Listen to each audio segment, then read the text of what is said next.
आप शुरू कीजिए। प्रणाम जी। प्रथम लागू दो चरण को, धनिये न छुड़ायो चिन्ह। नाक तली लालेड़िया, मेरे जीव के ही जीवन, मेरे जीव के ही जीवन। वंदो सतगुरु चरण को, करूं सुप्रीम प्रणाम। अशुभ हरन मंगल करन, धन श्री देव चंद्र शुभ नाम। श्री प्राणनाथ निज मूलपति, श्री मेहराज सुनाम। तेज कुंवरी श्यामा युगल को, पल पल करूं प्रणाम पिया जी को, पल पल करूं प्रणाम। बोलो श्री प्राणनाथ प्यारी की जय, सतगुरु महाराज की जय। देखो नैना नूर जमाल, देखो नैना नूर जमाल। जो रूहों पर सनकूल, देखो नैना नूर जमाल, देखो नैना नूर जमाल। अरवा होए जो अर्श की जो, अरवा होए जो अर्श की, सो जिन खिन जाओ भूल। देखो नैना नूर जमाल, देखो नैना नूर जमाल। गुण नैनों के क्यों कहूँ, रस भरे रंगीले। गुण नैनों के क्यों कहूँ, रस भरे रंगीले। मीठे लगे मरोड़ते, मीठे लगे मरोड़ते, अति सुंदर अलबेले। देखो नैना नूर जमाल, देखो नैना नूर जमाल। जो रूहों पर सनकूल, देखो नैना नूर जमाल। मेहर भरे माशूक के, सोहे नैन सुंदर। मेहर भरे माशूक के, सोहे नैन सुंदर। भ्रिकुट श्याम शोभा लिए, भ्रिकुट श्याम शोभा लिए, चुभ रहत रूह अंदर। देखो नैना नूर जमाल, देखो नैना नूर जमाल। जो रूहों पर सनकूल, देखो नैना नूर जमाल, देखो नैना नूर जमाल। मेरी रूह नैन की पुतली, तीन नैन पुतली के नैन। मेरी रूह नैन की पुतली, तीन नैन पुतली के नैन। माशुक रखो तीन बीच में, माशुक रखो तीन बीच में, तो पाऊं रस सुख चैन। देखो नैना नूर जमा, देखो नैना नूर जमाल। जो रूहों पर सनकूल, देखो नैना नूर जमाल। गुण नैनों के क्यों कहूँ, रस भरे रंगीले। मीठे लगे मरोरते, अति सुंदर अलबेले, देखो नैना नूर जमाल, देखो नैना नूर जमाल। जो अरवा कहावे अरस की, सुने बेशक हक बयान। हाय हाय झूठी दे को छोड़ के, हाय हाय झूठी दे को छोड़ के, पहुंचत नातित प्राण, देखो नैना नूर जमाल, देखो नैना नूर जमाल। जो रूहों पर सनकूल, देखो नैना नूर जमाल, देखो नैना नूर जमाल। हक देखे मेरे नैन में, पुतली जो अपनी, हक देखे मेरे नैन में, पुतली जो अपनी। मैं अपनी देखूं हक नैन में, मैं अपनी देखूं हक नैन में, यो जुगले जुगल बनी, देखो नैना नूर जमाल, देखो नैना नूर जमाल। जो रूहों पर सनकूल, देखो नैना नूर जमाल।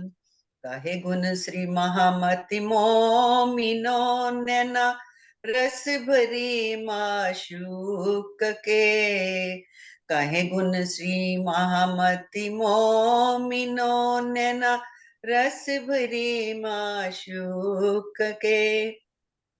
अपार गुण गिनती मिने, अपार गुण गिनती मिने, क्यों करे आवे। अपार गुण गिनती मिने, क्यों करे आवे। देखो नैना नूर जमाल, देखो नैना नूर जमाल। जो रूहों पर सनकूल, देखो नैना नूर जमाल। अरवा होए जो अरस की, सो जिन जाओ खिन भूल, देखो नैना नूर जमाल, देखो नैना नूर जमाल। बोलो श्री प्राणनाथ प्यारे की जय, सतगुरु महाराज की जय। प्रणाम जी। प्रणाम जी, प्रणाम जी। धन्यवाद आशा दीदी। शुरू करते हैं सुंदर साथ जी। सभी सुंदर साथ जी को प्रेम प्रणाम जी। बोलिए श्री प्राणनाथ प्यारे की जय, बोलिए श्री सद्गुरु महाराज की जय। शुरुआत तो आशा दीदी ने कर ही दी है। ये सागर वाणी चल रही है, जिसका प्रकरण 8 है। श्री राज जी का श्रृंगार दूसरा चल रहा है, जिसकी 23 चौपाई हो गई थी। सुंदर साथ जी 24वीं चौपाई से हम आगे बढ़ते हैं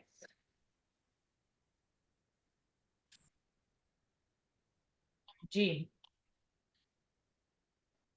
प्यारे कदम राखो छाती मिने, और राखो नैनों पर, सिर ऊपर लिए फिरो, बैठो दिल को अरस कर। श्री राजी जी महाराज के ऐसे चरण कमलों को अपने नैनों और छाती से चिपकाकर या सिर पर लिए घूमूं, इसलिए हे धनी मेरे दिल को अरश कर बैठो, यही मेरी इच्छा है। तखत धरिया हके दिल में, राखो दिल के बीच नैनन, तीन नैनों बीच नैनन रूह के, राखो तीन नैनों बीच तारन। श्री राजीव महाराज मेरे दिल को अपना अरश बनाकर विराजमान हो गए। अब उन्हें मैं अपने हृदय के नैनों में बसाकर रखूंगी। इन नैनों के बीच में अपनी आत्मा के नैनों के तारों में छिपा कर रखूं।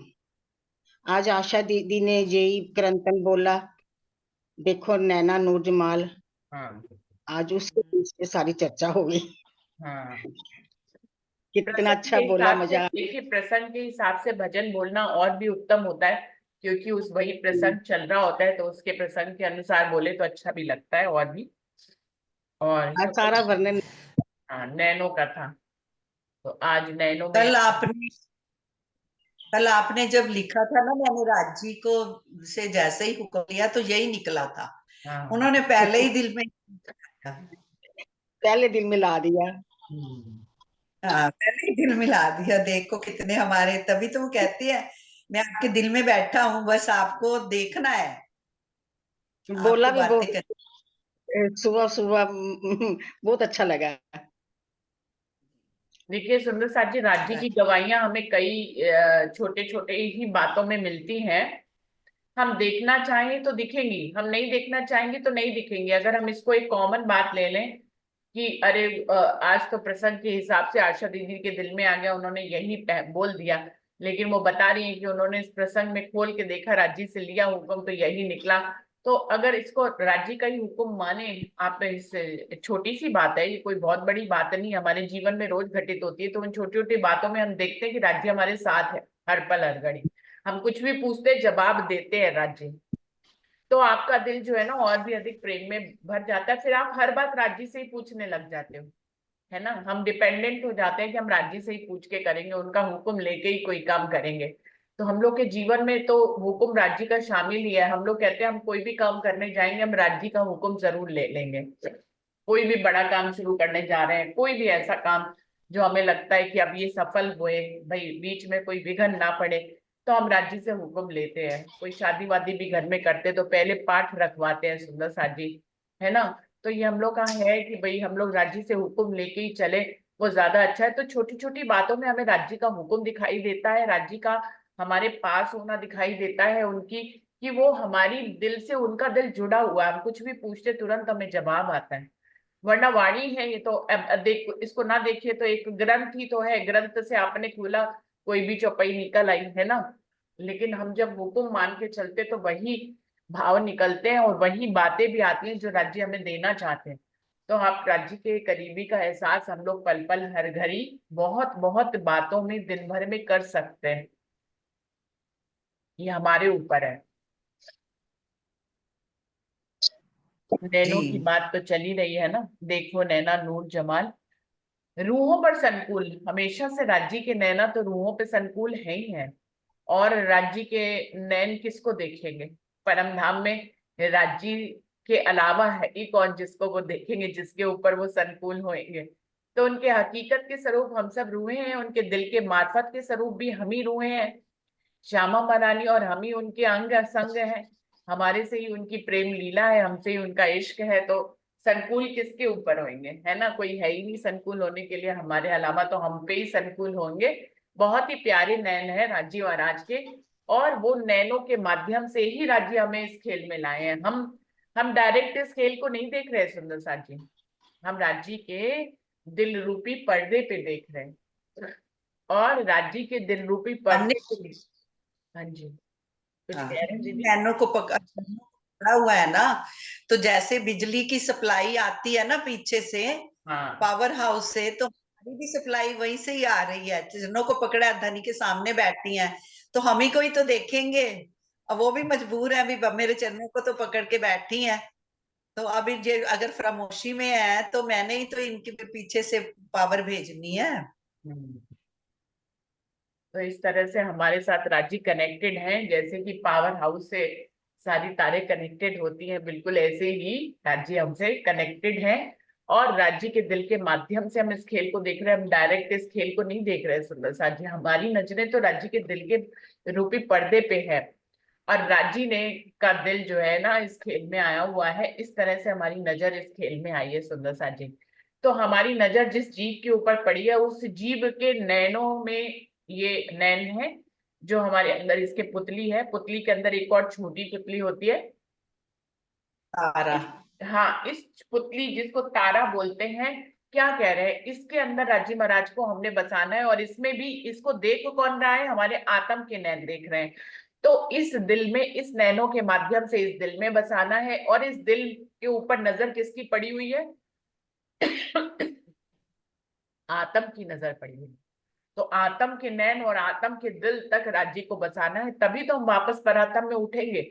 ये कनेक्शन जब तक दोबारा नहीं बैठेगा, हम परात्म से जागृत नहीं हो सकते। सुंदर साची, आत्म भूल गई है, जो इस खेल में नजर आई है वो भूली हुई है, जीव भी भूला हुआ है।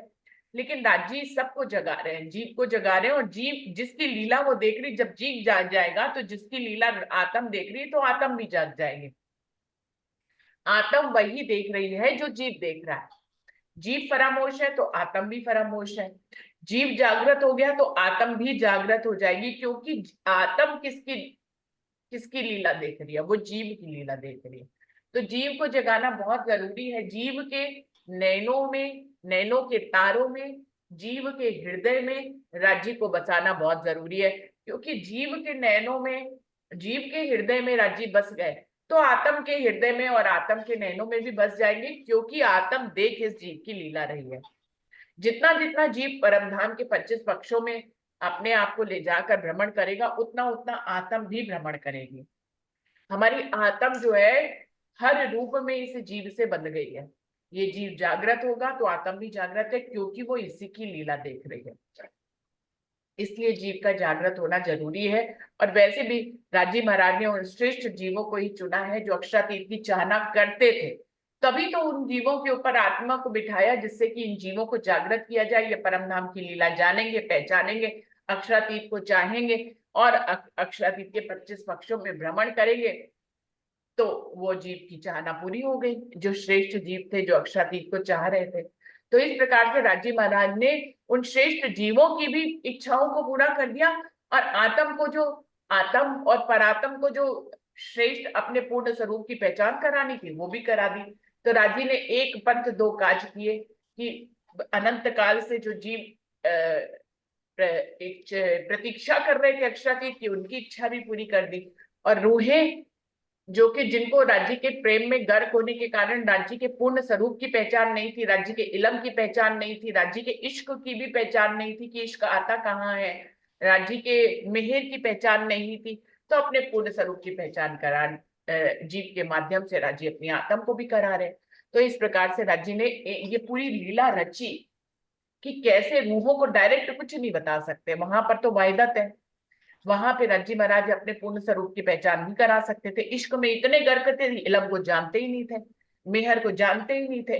राज्य के स्वरूप श्रृंगार, रोज स्वरूप श्रृंगार कराती है राज्य को, लेकिन राज्य के स्वरूप श्रृंगार के एक एक तिनके को नहीं जानती। अब यहाँ देखिए, हम लोग झांझरी, घुंघरी, काबी, कलड़ा, उनका नाक का बेसर, उनके कानों की बालियां, है ना, 5 हार, और कितना कुछ बाजू बंद, कितना कुछ पटुका, कितना कुछ हम लोग महीनताई से समझ रहे हैं और उसका आनंद ले रहे हैं। परम धाम में हम ये सब कुछ राज्य को पहनाते थे, लेकिन इसका सुख नहीं ले पाते थे, क्योंकि हमारे पास सिर्फ एक ही सुख था, वो था इश्क में गर्क रहना। हम राज्य के इश्क में इतना गर्क रहते थे कि ज्ञान की कोई बात ही नहीं थी। तो हम राज्य के स्वरूप श्रृंगार को देखते हुए भी नहीं देखते थे। सुंदर साथ जी, अक्षर ब्रह्म को ही खाली हमने नहीं देखा था। हम सोचते कि हमने खाली अक्षर ब्रह्म को नहीं देखा था, हम माँ राज्य के इश्क के हमने अलावा कुछ देखते ही नहीं थे। इश्क में इतने गर्क थे कि ज्ञान की कोई बात ही नहीं आती थी। ये भी बात नहीं आती थी कि इश्क आता किसके अंदर से है, हम लोग को ये भी नहीं पता था। तभी तो बार बार कहने लगे, वाहिदत में एक सी आवाज आती है ना। राजी ने कहा इश्क मेरा बड़ा, तो उन्होंने भी वही आवाज में एक वाहिदत के कारण कह दिया इश्क मेरा बड़ा। श्यामा जी ने भी कह दिया इश्क मेरा बड़ा। वाहिदत के कारण ही वहां पे इश्क रबद हो गया, क्योंकि राजी ने दिल में ले लिया कि मेरा इश्क बड़ा, तो बस वो पूरे परमधाम में यही बात आ गई कि इश्क मेरा बड़ा, मेरा बड़ा, मेरा बड़ा, वही गूंज गया सब रहा सारे परमधाम में। तो राजी ने एक ऐसी जगह पे लेके आया जहां वाहिदत नहीं है, जहां सबके दिल में अलग भाव आए। तो आज आपके दिल में अलग भाव आ सकते हैं राज्य की सुंदरता को लेकर, मेरे दिल में अलग भाव आ सकते हैं, मीनू दीदी के दिल में अलग भाव आ सकते हैं, है ना। वायदत में ऐसा नहीं है। हम लोग सोचते हैं वहां पे कि राज्य की पाग पर बदलती है तो रूहों के दिल में उतने भाव आते होंगे। वहां हर रूह एक ही रंग की पाग देखना चाहती है। अगर एक रूह ने इच्छा करी लाल रंग की पाग, तो सब रूहें लाल ही देखेंगी, कोई नीला देखेगी, कोई पीला देखेगी, कोई। तो यहाँ पे इतनी विविधता है। विविधता तो सुंदर सा जी वहां पे भी है, क्योंकि राज्य का दिल विविध है, लेकिन यहाँ पर आप श्रृंगार को अलग अलग देख सकते हैं। क्यों? क्योंकि यहाँ पे हर दिल की इच्छा अलग है, काल माया के ब्रह्मांड। परम धाम में तो वायदा तो इच्छा ही एक जैसी होती है ना, वहां पे तो इच्छा ही एक जैसी होती है। तो वहां पे आप यहाँ पर अलग, यहाँ पर तो सबके दिलों में अलग अलग इच्छा होती है, जितने जीव हैं उतनी इच्छाएं हैं। तो वैरायटी तो यहाँ पे है ना, जैसे किसी शॉप में जाते हैं, लेना है हमने प्लेन कपड़ा लेना है, ब्लाउज का लेना है जैसे, तो कितने एक में ही 40-40 शेड मिल जाते हैं। तो यहाँ वैरायटी दिखाई है धनी ने आके हमें सारी। वैरायटी तो जैसे परम धाम में भी दिखाते थे, लेकिन हम देखते नहीं थे सुंदर साथ जी। सबसे बड़ी कहानी ये है कि हम इश्क में इतने गर्क थे कि हम देखते कुछ नहीं थे। ऐसा नहीं है कि अक्षरधाम को दिखाते नहीं थे। राजी जब पूरब की तरफ बैठते थे तो सारी चीजों का वर्णन करते थे, उसमें अक्षरधाम भी आता, लेकिन हम देखते ही नहीं थे। हमारे अंदर ये विचार ही नहीं आता था कि अक्षरातीत का एक और स्वरूप भी हो सकता है, कि उन्हीं के जैसा रूपों वाला। वो जब राजी ने ही ये चाहना कर ली कि आप इनको खेल में ले जाना है और अक्षर ब्रह्म को इनको ज्ञान के माध्यम से दिखाई दूंगा, तो उसी दिन हमारी नजर अक्षर ब्रह्म पे पड़ी, जिस दिन राजी ने खेल बनाने का सोच लिया। उससे पहले अक्षर ब्रह्म के बारे में बताते थे, हम सुनते ही नहीं थे। क्या ही सुने, प्रेम में इतने गर्क हैं हम, अक्षर के खेल के बारे में सोचने के लिए हमारे पास फुर्सत ही नहीं थी। तो परम धाम की लीला भी जो सारा कर रहा था, इतनी मतलब साधनाएं कर रहा था कि पूरन ब्रह्म सिर्फ नाम ही से था। वो यहाँ संसार के लोग यहाँ बैकुंठ वाले भगवानों को ही अपना पार ब्रह्म मानते थे।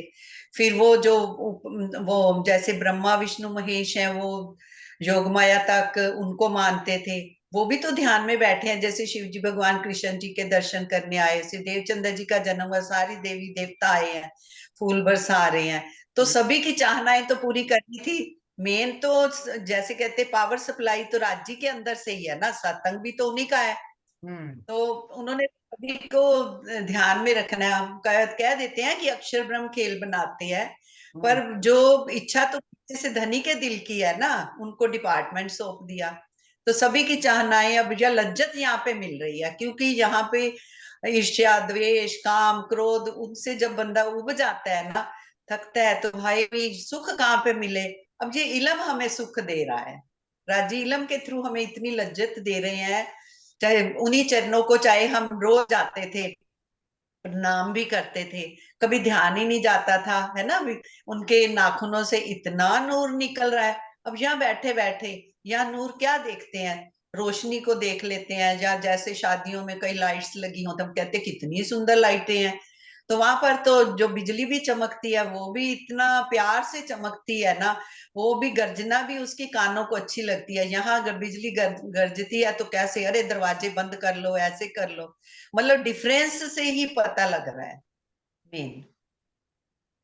और राज्य अपनी सुख कितना दे रही है, इसी में, इसी को ही लज्जत बोलते हैं ना। जब इधर इलम जब बताता है तो हमें याद आती हैं बातें। हम तो कोमा में थे, हम तो बेहोशी में ही थे ना। जब घर की बातें याद करते हैं तो हम, जैसे यहाँ पे भी कोई मेरी एक फ्रेंड थी, उसका एक्सीडेंट हुआ था, 5 साल बाद उसको होश आई।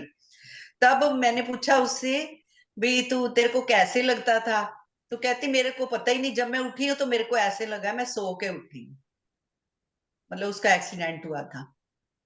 तो ऐसे हम भी कोमा में थे, राजी महाराज का इलम हमें जगा रहा है, उनकी कृपा उनकी मेहर। बिल्कुल। सुंदर साथ जी, किसी के भी दिल में कोई भी भाव आए तो वो अपने प्रकट कर किया करे, उससे अच्छा लगता है। हमें आपके दिल के भाव पता लगते हैं।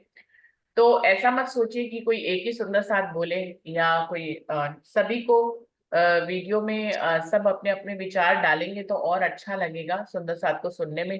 इससे कनेक्शन होता है हमारा आपके दिल से, और आपका दिल हमारे दिल से। तो सुंदर साथ जी, किसी और के भाव हो वो भी बोल सकते हैं। नरेश भाई, आप कुछ कहना चाहेंगे?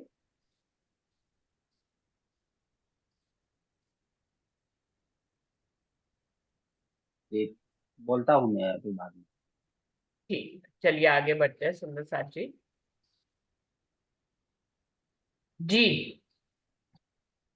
कि तीन तारों बीच जो पुतली, तीन तीन पुतलियों के नैनो माहे, रखो तीन नैनो बीच छिपाई के, प्रभु जाने ना देऊं क्या है। उन आत्मा की आंखों में जो पुतलियां हैं और पुतलियों में जो नैन हैं, उन नैनों के बीच इन चरण कमलों को छिपा लूं और कहीं जाने ना दूं। जाथे चरण जुदे हुए सो आशिक खोले क्यों नैन, ए नैन कायम नूर जमाल के जासो आशिक पावे सुख चैन। जिन आंखों के खोलने से चरण जुदा हो जाए, उन आंखों को आशिक रूह क्यों खोलेगी। ये श्री राजी महाराज की अखंड नजर है, जिससे रूह को चैन व करार होता है। प्रणाम जी। देखिए सुंदर साथ जी, इन दो चौपाइयों में कितना सुंदर भाव है कि इन नानों की जो पुतलियां हैं, पुतलियों के बीच में जो तारे हैं, उसमें मैं राजी को छिपा के रख लूं और फिर कहीं जाने ना दूं। और इंद्रावती जी कहती है इसलिए मैं आशिक जो होते हैं वो अपने नैनों को खोलते ही नहीं है कि कहीं राजी गायब ना हो जाए। वैसे तो राजी दिल में आ जाते हैं तो फिर आंखें खोलने पे भी कहीं गायब नहीं होते, लेकिन एक भाव को दर्शाया है नैनों के माध्यम से कि मैं राजी को अपने नैन की पुतलियों में छुपा लूं और ऐसे छुपा लूं कि मैं उनको कहीं जाने ना दूं। इसके लिए मैं अपनी पलकों को ढक लूं, अपनी आंखों को बंद कर लूं, और मैं ऐसी आशिक जो होते हैं वो अपनी नैनों को खोलते ही नहीं है। क्यों नहीं खोलते?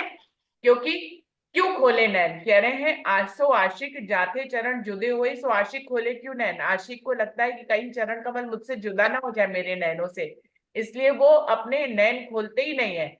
इन नैन कायम नूर जमाल के जासो आशिक पावे सुख चैन। ये राजी महाराज के कायम नैन है, जो नैनों के साथ मिल गए हैं, इनसे रूहों को अखंड सुख मिलता है।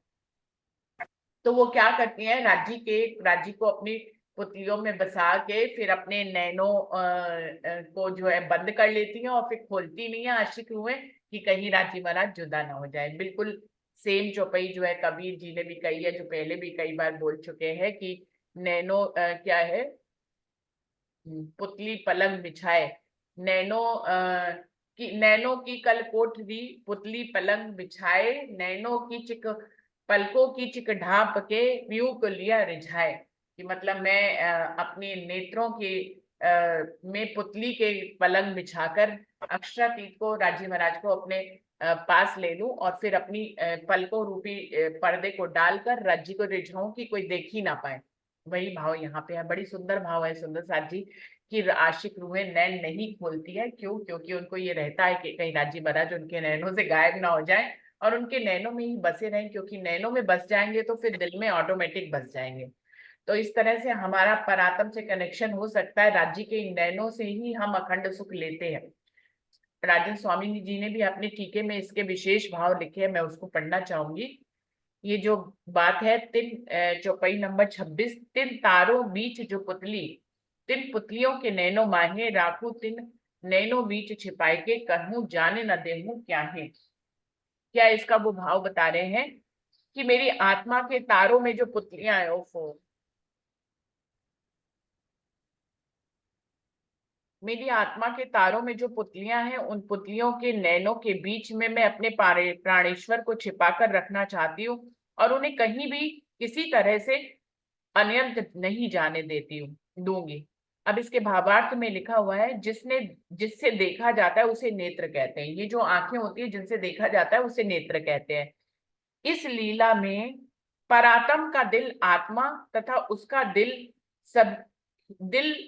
सभी क्रियाशील है। यद्यपि लीला रूप में इसमें भेद करना पड़ता है, किंतु परम धाम की वायदत में मूलतः इनमें कोई भी भेद नहीं है। यह बात श्रृंगार ग्रंथ की इन चौपाइयों में अच्छी प्रकार समझी जा सकती है कि जो सूरत दिल देखत तो रूह को देखे सूरत, तो बेर न रूह नहीं रूह लज्जत लेते तेरे अंग जात निस्बत।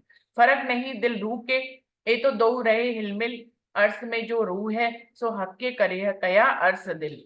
दिल मोमिन अर्थ तन बीच में उन दिल बीच ए दिल कहने को ए दिल है अर्थ से दिल असन।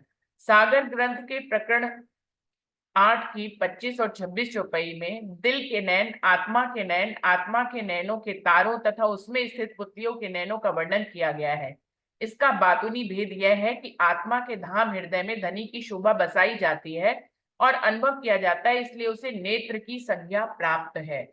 आत्म के नैन जो बार बार कहा जा रहा है सुंदर साथ जी इस चौपाई में कि आत्म के नैनों में राज्य को बसा लूं, तो वो आत्म के नैन क्या है? आत्म का दिल ही है जो परात्म का दिल से कनेक्टेड है।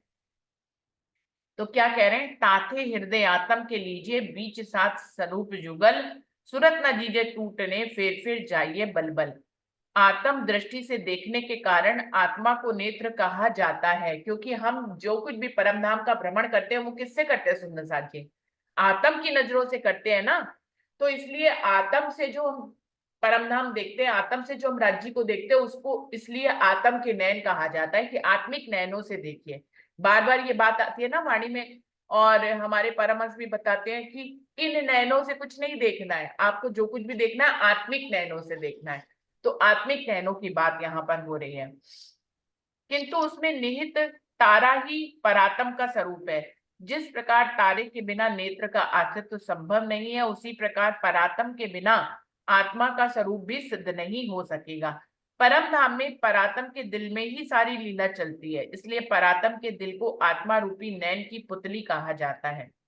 इसीलिए परम धाम में परात्म के दिल में ही सारी लीला चलती है, इसलिए परात्म के दिल को आत्मा रूपी नैन की पुतली कहा जाता है। इसी के द्वारा संपूर्ण लीला दृष्टि गोचर होती है। यद्यपि परात्म के दिल से धनी की शोभा कदापि अलग नहीं हो सकती है, किंतु इस चौपाई में उसे ना छोड़ने का कथन गहन प्रेम की अभिव्यक्ति है। ऐसे ही उन्होंने ये कहा है, ताके चरण जुदे हुए तो आशिक खोले क्यों नैन, इन नैन कायम नूर जमाल के जासो आशिक पावे सुख चैन। अपने नेत्रों में प्रियतम की बसी हुई शोभा को भला परमधाम की ब्रह्म सृष्टि कैसे छोड़ सकती है। धनी की ये नूरी नेत्र अनवरत ही प्रेम रस की वर्षा करते हैं, जिससे आशिक ब्रह्म सृष्टि को प्रेम के आनंद का रस प्राप्त होता है। इस चौपाई में चरणों का तात्पर्य संपूर्ण श्रृंगार से है, मात्र बाह्य चरणों से ही नहीं। नेत्रों को बंद कर लेने का भाव है कि प्रियतम की शोभा को बसा लेना। जिस प्रकार हम अपने बाह्य नेत्रों को बंद कर हृदय के आंतरिक नेत्रों से धनी को देखते हैं और बाह्य नेत्रों को खोलते ही आंतरिक नेत्रों से दिखना बंद हो जाता है, इसी प्रकार का भाव इस चौपाई में व्यक्त किया गया है। सुंदर साथ जी इसमें ये भाव वो बता रहे हैं भावार्थ में राजन स्वामी की, जैसे कि हम यहाँ पर भी इस दुनिया में भी हम इन आंखों से बहुत से नजारे देखते हैं ना, लेकिन कोई नजारा बहुत सुंदर होता है तो हम क्या करते हैं, उसको बाहर से तो देख देख के उसको अपने दिल में बसा लेते हैं, फिर उसके बाद हम शांति का अनुभव करने के लिए या उस नजारे को एक आत्मिक सुख देने के लिए हम आंखों को बंद कर लेते हैं। ऐसा होता है ना, आप दुनिया में कहीं घूमने जाए, बहुत सुंदर आपको नजारा मिले और आपने उस नजारे को बहुत आत्मसात कर लिया अपनी इन बाहरी नेत्रों से, तो इनको आत्मसात करने का क्या मतलब है, आप उस नजारा वो आपको इतना अच्छा लग रहा है, इतना सुख दे रहा है कि आप उसको अपने दिल तक में उतारना चाहते हैं। तो आप क्या करते हैं, फिर उस नजारे को देख देख कर आप अपनी आंखें बंद करके पल दो पल 5 मिनट 15 मिनट आप बैठे रहते हैं। किस लिए, कि वो नजारे का सुख आप अंदर से ले सके, बाहर से तो ले ही रहे, अपने हृदय से भी ले सके।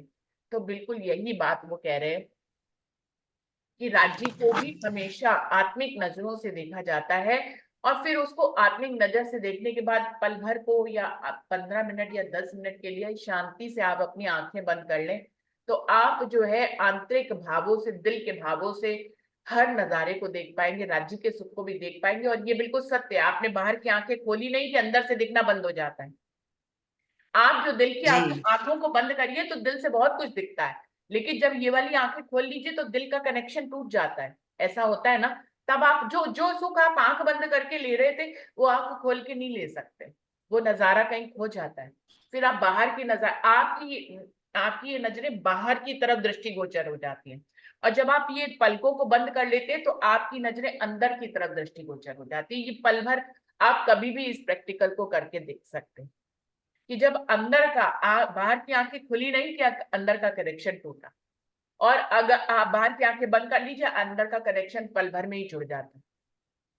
तो चितवनी में भी क्या होता है सुंदर साथ जी, हम लोग आंख बंद करके, हम ऐसे करके रीढ़ की हड्डी सीधी करके बैठते हैं और आंखों को बंद कर लेते हैं, चाहे हम कितने अंधेरे में बैठे हो। हम लोग सुबह अंधेरे में ही तो बैठते हैं, चाहे हमें अंधेरे में कुछ ना दिखे फिर भी हम आंख बंद करते हैं कि कोई धप धुप जी कोई इधर उधर कोई खटपट हो, हमें हमारी इन आंखों को तुरंत पता लग जाता है। तो आंखें बंद कर लो तो जिससे कि पता ना चलेगा आपको, और कानों में रुई डाल लो तो और भी अच्छा है सुंदर सा, कोई आवाज भी खटर पटर होएगी आपको सुनाई नहीं देगी, कोई डिस्टरबेंस नहीं। तो दिल की आंखों से ही तो हम लोग परम धाम जाते हैं तो दिल की आंखें क्या है? हमारी आत्मिक नजर है। आत्मिक नजर से हम राज्य को निहारते हैं। परम धाम में परात्म की नजर से निहारते थे, यहाँ पर हम आत्मिक नजर से निहारते हैं। और इंद्रावती जी ने यहाँ पर जो हमारे आत्मा के नयन है उसमें जो पुतली है उसको परात्म कह दिया है कि परात्म से आत्मा का कनेक्शन है ना। ये नजर कहाँ से आ रही है? ये नजर परात्म से ही तो आ रही है।